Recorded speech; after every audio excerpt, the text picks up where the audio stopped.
Purdue University announced that scientists will embark on an expedition to the South Pacific to determine if a visual anomaly in a lagoon in Nicumarro Island. Don't worry, nothing can go wrong with that word. I know, right? Jeez. My goodness. Scared to death all morning. If it is Earhart's missing Lockheed Electra 10E. Her plane. Yes. Why did you had to put in the make and model? Yeah. Oh, yeah. That's the way he is. Yeah. Doesn't he want to just punch him in the face? Doesn't he want to just... Well, I think... here he goes. For those with a slightly higher level of sophistication. Okay. I think that might be a plane in the water. I don't know. No, it could be two logs. That's like a series of piers. Yeah, it's The one wing is off? But apparently there are aerial photographs from 50 years ago that show that same thing. Doesn't even look like a plane. The object was first noticed in satellite imagery in 2020 and later confirmed to be visible on aerial photos taken on the island's lagoon as far back as 1938. Well, so why, if that were a plane, wouldn't it have been seen before all this? I don't get this. Yeah, but what's really interesting to me is that I didn't realize she had been a professor or a consultant at Purdue University for quite some time.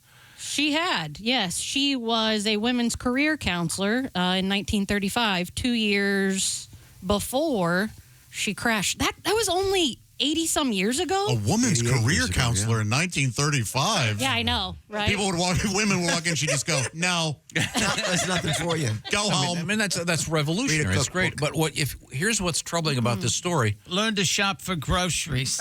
Read the last paragraph of this, and this to me is a little bit of read the last paragraph. The recently opened Amelia Earhart Terminal at Purdue Airport honors her legacy as a valued Boilermaker. She is also remembered across campus through facilities, programs, and clubs. But should you name, would you name, I don't know. I see what you're saying, but she still did plenty, you know? But do you name, there's not a JFK Jr. airport. Well, no, but that's way different. There's not an O.J. Simpson Ford Bronco dealership. No, you're just having fun.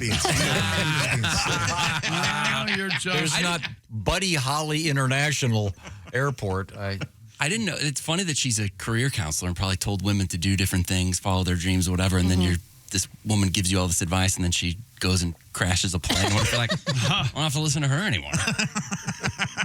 Maybe she didn't have the best plans. Yeah, does it look like a plane? And it just looks like it could be a couple of logs. Do you see those flight goggles hanging from the...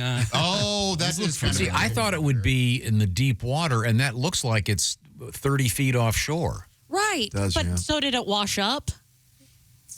This is nothing. Because it says that there's pictures of this that date back to as far as 1938, which was a year after the plane crashed. Does the discovery of this timed with their opening of their new Purdue wing sound promotional? Like, you make a good point. Yeah, we just opened the Amelia Earhart Center, and you're not going to believe what we found. So I'm assuming that island is uninhabited. I was going to say, has anybody considered, I don't know, landing, rappelling down, and maybe... Well, that's what they're doing. Okay. They're launching an expedition. Oh, Amelia, you crashed in a plane. For 88 years we've been searching. Oh, Amelia, so sorry we're late. If you're still alive, you'd be 128. Making plans to find that plane. Or Amelia and Fred Noonan's remains. Her love life shouldn't matter to you if she was sleeping with Fred or LGBTQ. Oh, Amelia, you flew around the globe, so brash and so bold, you dressed plainly. Oh, Amelia, it's your plane, they say. Did you end up like Tom Hanks in Castaway? Bring it home. Yeah. All right. Well worth it. Thank you very much. Thank you very much. I think this is a great story. I don't know why you guys aren't excited about it. Well, the photographic evidence is lacking, I think. That may not be a plane. Yeah. But if it is, you'll be wrong. But it may not be Amelia's plane. Many, many planes go missing. Yeah. They do. Approximately 27,000 a year. Are they? Okay. It's in his new book. Well, we speaking of missing, anomalies in the we sky. may in the studio with us, comedian Tim Convy. Good to see you, Tim. On his way to Grand Rapids, Michigan, and then Sunday, Madison, Wisconsin, with Greg Warren. And Tim, father of 2 young boys. Would you say 1 and 3? 1 and 3. See, a lot of diapers. A lot of diapers. 2 different sizes. The oldest one, the oldest one is finally potty trained. He took his. Oh, really? He took his time, but he got there. And then the other one, a lot of diapers. And we were flying a bunch lately because the people keep getting married, and my brother's getting married in France next year, so I have to take these 2 kids. Boo. I know, and there's nothing I can do because all our families are going over there, so there's nobody to leave them with, and it's. The anxiety, just about that, it's all I'm thinking about all the time. Wow. Why would he do that? He's inconsiderate and selfish. Because he doesn't have kids. He doesn't know. No, yeah. And his wife, like, they want to get married in France. Okay. So what, The destination weddings should be illegal. It's gonna Illegal. Unless they provide the plane a charter. Yeah. One nonstop. It's going to cost you a fortune. Unbelievable. And I won't have an ounce of fun. It's all those things this is all new to me. None of this is profound. People have experienced this, but we went on a vacation with my wife's family, and we all shared a house, and it's great. And it's not a vacation. You're taking the show on the road, right? Yeah. It's a new place with new sharp corners and staircases and everything else. And the problem is when you share space with people who are on vacation, it makes it even worse because they're like, I think I'm going to go take a nap on the beach and then go play golf in a little bit. And you're like, that's great. I've got to make sure this one doesn't kill this one and that they don't go back to, fall into the water. Right. And I'm going to go to France, that'll be incredible. It'll be beautiful. Everyone around me will be having a great time. And I just got to survive it. Yeah. More wine. Oh, thanks. Yeah, everyone's talking that gibberish. Yeah. French. Kelka shows. Yeah. We have Miss Hooker over there at the Silac Insurance News Desk. What's happening? A surprising sight greeted teachers at Indian Lake Middle School in Ohio on Monday. A herd of escaped yaks grazing on the school grounds just before lunch. The yaks had escaped from Hidden Nook Ranch, located about a mile outside Lewistown. Hidden nookie is what I call it. Yaks are large, hairy animals. If you didn't, They sure are. if you didn't know, are you serious? There we go. Look at the size of that thing. Look at the horns on that thing. Look at the. Look at that. Look at the wang on that That's thing. his leg. Oh. They've got that hump on the back. What hump? Yeah, they can weigh up to 1,200 pounds. School officials immediately alerted local authorities. Deputies blocked the exit to the school and cleared traffic along County Road 91 to ensure safety. Do we know how many yaks in the herd? Oh, I love this. Yeah. It doesn't say. Heard of yaks? Of course I heard of yaks. When All right. They're scary. They could hurt somebody. I mean, I think they are massive, aren't they? yeah. Would you say how much they weigh? 1,200 pounds, up Yeah. to 6 feet tall. Fat.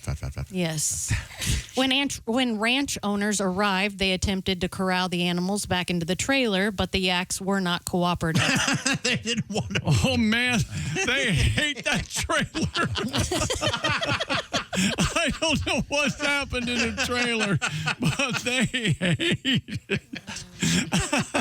Faculty, staff, Fight like deputies, anything to get out of there. and ranch hands used portable gates to guide them back home. No students were hurt, and they were able to attend lunch in the cafeteria.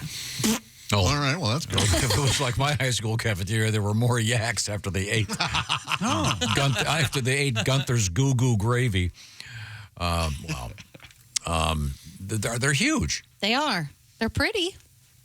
Yeah, you like those? Yeah, they look like they have a fringe on pretty the bottom, coat. Yeah, like they're wearing a skirt. Yeah. They do look like they're wearing hairy skirts. Yes. No, the other. Speaking of Harry, this is the other. I was unaware of these guys. Did you have the story about the bull that escaped in Connecticut? Yes. Now, were you aware that? Well, go ahead. Tell them what it is. Okay. A miniature Scottish Highland bull is on the loose in eastern Connecticut. These are really cool looking. The bull named Lefty. There we go. Look at them. Aw. Look at the they are. bangs. Yeah. Oh, my gosh. She's adorable.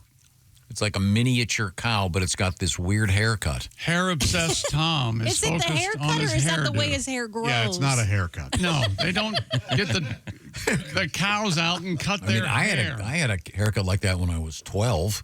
There's a lot of little boys that have that haircut now. My son. Yes. Yeah, it's a very popular just look, all in isn't their it? face.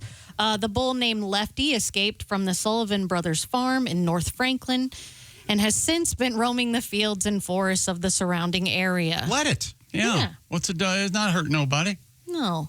Owner Kit Sullivan told CT Insider that he was introducing Lefty to the farm's other cows, mostly full-size Highlands, when Lefty got frightened by another bull and took off. Well, of course. He's a little guy. Yeah, Mr. Sullivan said that he has been spending 8 hours a day, every day, trying to track down and trap the bovine. You know, this is these little guys, these miniature Highland, this is what they make sliders from.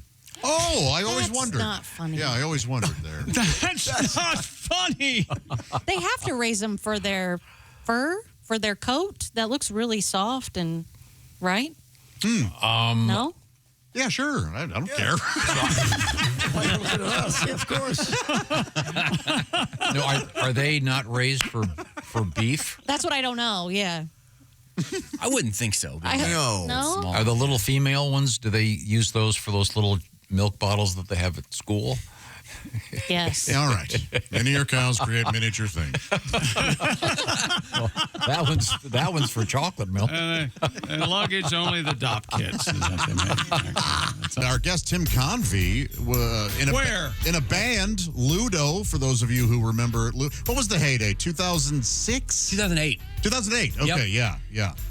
Ludo. Have you ever heard of Ludo, Tom? Only the Boz Gag song. Ludo. I mean, that you guys were on Leno. Yeah, we did Leno and we did Jimmy Kimmel. Yeah. Wow. And I think we did the Boss Gags thing last time I was here. Oh, when we talked about it. It's my only. Yeah, that's on brand. That's on brand for us. Yeah, you know, the odds of people hearing it are The close band to zero. Ludo, were you named after the monster in Labyrinth? Yeah. Okay. The Jim Henson movie with David Bowie. Speaking of friend. cod pieces, one of the best of all time. And yeah, Tom, you were very interested in last time, so I brought you a Ludo Oh, my gosh. record. Oh, look very at nice. that, We talked a lot of Ludo last time. That so, is yeah. cool. Talking to Ludo. Yeah. You're ripping off Kiss. Yes, 100%. You could say homage. Why, Kid, right? why wouldn't you? Did you guys have a hit? Tip of the cap. We did. For alternative radio in 2008, our song was number 8 on the chart. So I think that qualifies. That's great. Yeah. What was your instrument? Keys. I played keys. Keys. Which is very ununimpress. No. Mr. No, Godwin keys, plays yeah, keys. that's cool. Very rudimentary. The chicks dig it. Right. Pedestrian. Yeah. Wow. I want to find something special for you. It's going to take me a minute. Okay. Uh-oh. Can you guys talk among yourselves? Of course, yeah. Oh, hell yeah. I was excited. If you guys don't mind, I'm excited to come in and see you guys, but I'm also excited to get a T-shirt. Last time I was here, I got a Bob and Tom T-shirt. Became one of my favorite shirts. I forgot that you're a big T-shirt collector, legitimately. Yes. Though I also realize that means different things because I talked to somebody, he's like, I collect T-shirts. I'm like, so do I. And he's like, oh, man, I just found this Guns N' Roses 92 South American Tour T-shirt. I'm like, oh, we collect in very different ways. I accumulate T-shirts. I get like the free ones at the gas stations. Right. The Chester Cheetah ones, stuff like that. Uh-huh. But I was really excited. I wore my Bob and Tom T-shirt all the time. It was great. And I wore. My wife and I went to Mexico. I wore it in Mexico. And this guy, we approached this big bar outside. And this guy from across the bar, so everyone can hear it, goes, "Who is this Bob and Tom?" Like threatening. Wow. And then I'm like trying to figure out how to answer that. And another guy at the bar goes, "It's a comedy show. It's a radio show. It's a comedy." And they're barking back and forth, and I excuse myself from the conversation. But I wore that shirt to smithereens, so I got to replace that. Nice. Because my wife and I always say to each other, every time I'd wear it, we'd go, "Who is this Bob and Tom?" I hope it was sexy time. It was good. And that's why you are the godfather of my son, Tim Jr. Tim Jr. And we were having a discussion off the air. I learned something interesting. You, one of your sons, your name is Tim. It is. And one of your sons' names is Tim. Yep. So he is Tim Jr. He's the third. But he's the third. Okay. I'm You're, Jr. but so I was asking, what's the distinction between the second? He could be Tim the second. Yeah. I looked it up, and it's usually, if someone is the second, it's like their brother's kid, right? Oh, okay. But it's not necessarily so. So you could be Tim the second, and some people prefer the second to Junior, et cetera, et cetera. But you're named after a family member that isn't your father, then you're the second. If you're named after a grandfather or an uncle or something. Yeah, but it doesn't always stick, so it's not written in stone. Now, we have a couple stories I want to get to in the news of interest, but let's find out more about you. Now, are you a good dad? Do you take your kids to? Go ahead, tell us if you're a bad dad. Half-ass. What defines being a good dad for you? I always ask people that, like especially starting later, like ask people for advice, and people are like, you want to be a good dad, never miss a game. That's like a big thing people always say, and I don't know how important that is. My dad missed games. My dad did real estate. My dad missed a game one time because he was closing a deal on a big industrial space, so he missed a game, and we went to Disney World that year, so it worked out pretty well. Oh, yeah. I'm like, There you Dad, go. take next season off. I want to go to Euro Disney. Let's see. Yeah. My buddy's like, I had a great dad. My dad never missed a game. Your dad was betting on all of those games. Your dad was running a sports book in the entire CYC league when we were growing up. Oh, that's classic. Yeah. You guys had to move when you had to sell your house. It's because Billy Bartels missed that penalty kick at Mary Queen of Peace. Tim Convy is our guest. That is so true. But Yeah. This could go wrong. Okay. Okay. Don't ask a question you don't know the answer to. Okay. You are the father of two young boys. That is correct. 1 and 3. Yes. Now, you are a man of a certain age. I'm going to guess 40? I'm 45. 45. Yeah, Let me do some math here. Are your parents still alive? they are. Oh, they're good. Yes. That was the tricky part of the question. Yes. Would have been a real, No problem. real They're- short bit if they weren't. Well, thanks for listening. Are they good now? Are they good at being grandparents? They are, they're good. You learn things as you see them with your children that shed some light on sort of how you grew up. My kids are really, they're cute. I always thought I was a cute kid, cute baby. Most people do think that. I realized the pictures you see of yourself as a baby, those are the ones your parents want you to see. They're doing a whole lot of curating, right? I'm over at my folks. I'm looking for stuff for my kids. I find a drawer. It is all the outtakes from my entire life. Oh, nice. I was a very ugly kid, and I had because you only see the good ones. I'm like, I thought I was a cute kid. My mom's like, you were 3 times. Those are the pictures in the hallway. I'm like, I don't even think that's me. I don't remember that E.T. doll. She's like, that's your brother. a worse go of It's it. like going on a date with somebody you only know from Instagram. Totally. Like, that can't possibly. What is this? It was a drawer. Like, they were like, go put it in the drawer. Like, every time. Devastating.